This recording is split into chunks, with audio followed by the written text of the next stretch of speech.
فيلمنا بيبدأ مع أنور وشعلة واللي بيكونوا لسه جايين لمدينة العناصر أول مرة، لكن ما بيكونوش لاقيين بيت. بيفضلوا يدوروا على بيت لكن مفيش حد بيرضى يأجر لهم لحد ما بيلاقوا مكان قديم ومهجور وبيقرروا إنهم هيعيشوا فيه. وبعد فترة بتولد شعلة بنتهم جمرة، وبعد ما جمرة بتكبر بيبني أنور المحل اللي كان بيحلم بيه، وبيقول لجمرة إن في يوم من الأيام المحل ده هيبقى بتاعها. وبتمر أيام وبنلاقي شابين مائيين بيبوظوا البضاعة اللي في المحل، فجمرة بتعلمهم الأدب وبتمشيهم. وبتمر السنين وجمرة بتكون كبيرة كفاية عشان تدير المحل لوحدها، لكن بيجي زبون وبتتضايق منه عشان بيفضل يولع في الشمع بتاع اعياد الميلاد لحد ما صبرها بينفد وبتنفجر في المكان كله. وبيجي انور وبيحل الموضوع، وبتمر شهور وبيرجع موضوع الغضب ده تاني لحد ما بتقدرش تتحكم في نفسها وبتنفجر في المكان كله. وبيجي انور وبيحل الموضوع تاني وبيقول لها انه لازم تهدى عشان خصومات النقطه الحمراء بكره، فاصحابه بيقولوا له انه كبر ولازم يسيب المحل لجمره، فبيتحداها ان هي توصل الطلبات اسرع منه. وبتبدا جمره التحدي وبتكون بتوصل الطلبات باقصى سرعه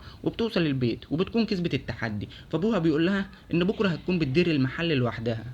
وبيجي بكره وبنلاقي الناس واقفين على الباب مستنيين المحل يفتح، فبتفتح المحل لكن في ناس كتيره بيعصبوها وكل الناس بتتجمع حواليها وما بتكونش عارفه تعمل ايه، فبتسيبهم وبتروح تفضي غضبها في المخزن لحد ما في ماسوره ميه بتفتح في وشها وبتغرق المكان، بس بتلحمها. لكن بنلاقي شاب مائي بيخرج من الميه وبيكون اسمه وادي وبيكون مفتش عمومي وبيعمل لها مخالفات عشان المواسير، فبتقول ان المواسير دي سليمه 100% وان ابوها بنى المكان ده طوبه طوبه، فبيعمل لها مخالفه كمان عشان كده وبيقول لها ان احتمال المحل يتقفل. فبتقول له ان ما ينفعش يعمل كده وبتجري وراه في كل حته لحد ما بتوقفه لكنه بيهرب من الانابيب، وبتزعل وبتقول له ان ده حلم ابوها وان ابوها ممكن ينطفي، فبتصعب عليه وبيوديها الفرن وبيكون فرن لسه هيودي المخالفات عشان تتنفذ، فبيوقفوه. ووادي بيقول للفرن على حكايه ابوها لكن هي ما بتكونش راضيه تخليه يعمل كده لحد ما بتغضب وبتنفجر في المكان كله. وفرن بيبعت المخالفات وبيقول ان المحل هيتقفل خلال اسبوع، وبتروح بتلاقي المايه كلها غرقت المكان وبيحاولوا يصلحوا المواسير. وامها بتقول انهم هيعدوا المشكله دي زي ما عملوا قبل كده، وبتحكي لها انهم كانوا عايشين في ارض النار واللهب الازرق ده هو اللي بيربطهم ببعض، وفي يوم جت عاصفه ودمرت كل حاجه وقرروا انهم لازم يسيبوا الوطن، وده السبب اللي خلاهم يجي مدينه العناصر. فبتوعدهم جمرة إن مفيش حاجة هتحصل للمحل. وبعد كده بنلاقي جمرة قاعدة في مركز البلدية ومستنية المديرة، فبيشوفها وادي وبيقول لها إن هي مش هنا وبتحضر ماتش كرة هوائية، فبتلاقي معاها تذاكر للماتش وبتروح لعالي الماتش. وبنلاقي المديرة اللي بيكون اسمها نوى غضبانة عشان فريقهم خسران، وبيكونوا خسرانين عشان نجم الفريق مستواه وحش عشان أمه تعبانة، فوادي بيتعاطف معاه وبيشجعه وبيخلي الجمهور كله يشجعه، فبيثق في نفسه وبيكسبوا الماتش. ونوى بتكون فرحانة وبتقول لهم إنهم لو عرفوا يوقفوا التسريب قبل يوم الجمعة مش هتقفل المحل وهتلغي المخالفات. فوادي بيفتكر ايه اللي حصل اليوم ده وبيكون اتشفط في ماسوره من المواسير، وفجاه بيسمع صوت انفجار بيبوظ السد اللي كان معمول، فجمره بتكتشف ان هي السبب في التسريب. فجمرة بتصنع منطاد عشان يطوروا على القناة اللي جاي منها المية، فبيلاقوا آثار للمية وبيمشوا وراها وهم طايرين. جمرة بتشوف حديقة وبتزعل، فبتحكي لوادي وبتقول له ان كان نفسها تشوف نوع من انواع الزهور وان الزهرة دي هي الوحيدة اللي بتفتح في اي بيئة حتى النار، لكن حراس الامن بيمنعوهم من الدخول. وبعدها بكام سنة الحديقة دي غرقت وضاعت فرصتها انها تشوف الزهرة دي. وبعد كده بيلاقوا مصدر المية وبيكون من السفن بتوقعها وهي ماشية، وان الباب اللي بيسد المية دي مكسور، فالمية بتروح على حي النار، فبيصد المية بشجاير من الرمل لحد ما بتقف، وده بيكون حل مؤقت لحد ما بتوع الصيانة ييجوا.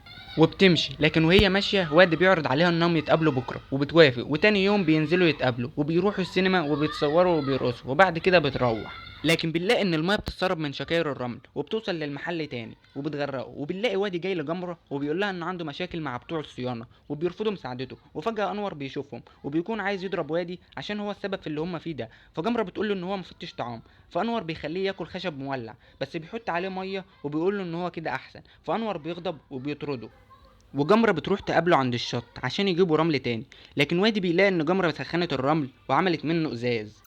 فجمرة بتجيلها فكرة وانها تسخن الرمل اللي عند الباب ويعملوه ازاز يمنعوا بيه الميه، والفكره بتنجح. وبنلاقي انور بيقول للجمرة ان هي اللي هتبقى مسؤوله عن المحل، وجمرة بتكون خايفه عشان المحل ممكن يتقفل، فبتروح لوادي تشوف وصلوا لايه، لكن امها بتكون ماشيه وراها. فوادي بيعرض عليها انها تتعشى معاهم فبتوافق، وامها بتكون عايزه تدخل وراهم لكن الامن بيمنعها. وجمره بتتعرف على عيله وادي وهم قاعدين على العشاء الشفشق بيتكسر، لكن جمره بتصلحه وبتخليه احسن من الاول، والكل بيكون مبهور بيها. فام وادي بتقول لها ان هي عندها موهبه ولازم تشتغل في المدينه الحديثه. وبعد كده بيلعبوا مسابقه للعياط، فوادي بيكون قصاد جمره بيفضل يحكي لها على مواقف حزينه لكن ما بتتاثرش لحد ما بيقول لها ان نورها هو اللي مخليه عايش لحد دلوقتي، فالدمعه بتنزل من عينيها. وبعد كده بنلاقي نوى بتتصل وبتقول لهم ان فكرتهم نجحت.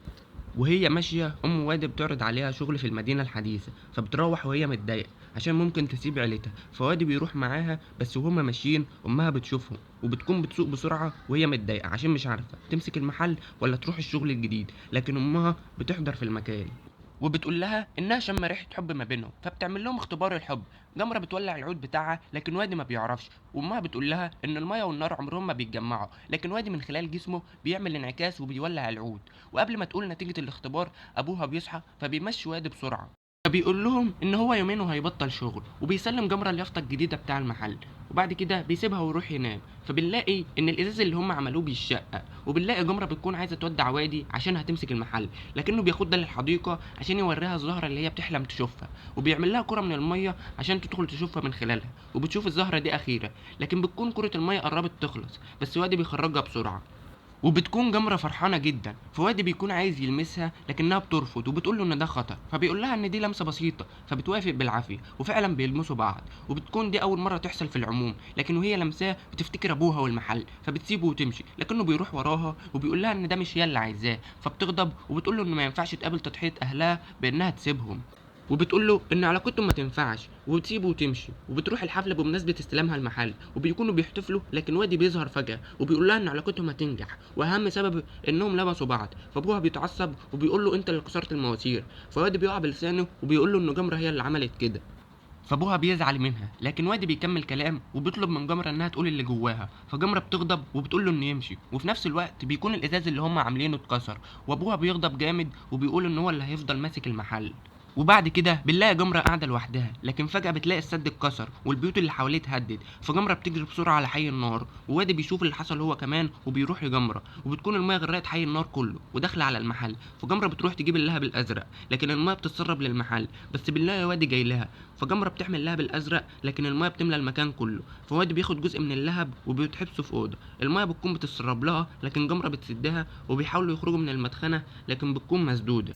وبعد كده بنلاقي وادي بيتبخر عشان درجة الحرارة بتكون عالية وما بيكونوش عارفين يخرجوا، فوادي بيتبخر فعلا. وبعد شوية بنلاقي المية مشيت وأهل جمرة بيدخلوا يدوروا عليها وبيلاقوها بس بتكون حزينة وبتعترف لأبوها إنها مش عايزة تمسك المحل، فأبوها بيتقبل الأمر وبيحضنوا بعضهم كلهم.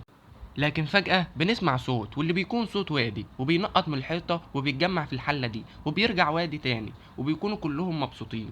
وبعد فترة بنلاقي جمرة بتودع أهلها عشان بتكون مسافرة تشتغل في المدينة الحديثة، وهي ماشية بتعمل لأبوها الانحناء الأعظم وأبوها بيرد عليها هو كمان، وبعد كده بتمشي. وهنا بيكون انتهى الفيلم. لو عجبك ما تنساش تشترك في القناة وتدوس لايك وتشير الفيديو في كل مكان، وأهم حاجة ما تنساش تصلي على النبي. سلام.